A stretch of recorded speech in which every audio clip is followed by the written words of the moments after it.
All right, here's a live look outside of Grand Marais this morning. This is our lovely bench view up there, but you can see the snow sticking up onto the grass and flying all across the street, as well as the sidewalks. But again, most of the roadways this morning, is even up there, doing mostly okay, just because it's warm. It was pretty warm yesterday, relatively speaking, and we had the sun now, which really warmed the ground. So most of the snow is generally ahead of this front right now, and it's out towards a little bit towards Ely, towards International Falls, but again, mainly towards Cook County. And that'll continue to be the case. We're looking at some drier air working its way in before the next round of precip starts to move on in. And it's thanks to this cold front already on the doorstep of Minnesota. In fact, we're seeing a mixed bag of rain and snow out towards the western end of Minnesota. So that'll continue to move eastward through the rest of today. Here's a look at 8 o'clock. It'll be pretty close to International Falls at this point, likely being snow up into that zone. It'll continue to push off towards the east, perhaps being snow out towards the western part of the Iron Range before turning to more so rain as we get towards the afternoon. Here's a look at 12 o'clock.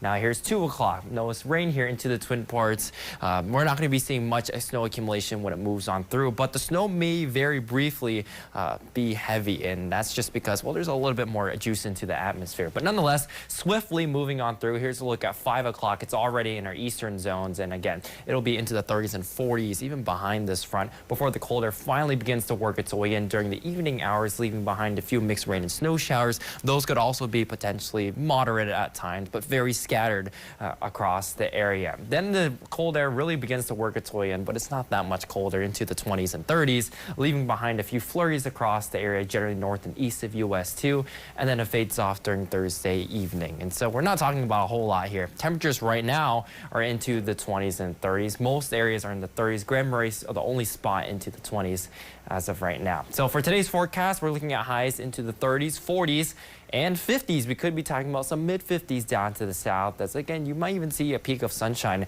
or two because of the dry air that's lingering down there. Now, in terms of wind gusts, it'll be kind of a windy day, except for perhaps during the midday hours. There's going to be a break in the wind as the system continues to traverse between those two fronts. So around, let's say around 2 or 4 o'clock, we'll see a break in the wind. And then it'll start to come in out of the west during the overnight hours and persist through Thursday morning, gusting upwards of 25. I don't quite think we'll get to 30, but 25 miles per hour. Still feeling a bit gusty. It'll be coming down through the day on Thursday, eventually being calm heading into Thursday evening. Now, looking at the extended forecast into the weekend, the first half of Saturday is going to be pretty good. But then the back half of Saturday, we'll see an influx of moisture from the south, and that's going to allow for some rain to break out heading into Sunday. And the whole amount of rain we could be seeing heading from Sunday, Monday, as well as maybe even to Tuesday, could be over an inch here in a couple of spots. In fact, I'm thinking that some areas out towards Wisconsin will be getting close to an inch of rain as we head into next week. So it's going to be a bit of a soggy weekend, maybe seeing some possible thunder as well. So again, we're heading into spring. Highs will be into the 50s at least and be warming up before we cool down just a little bit here heading to Tuesday.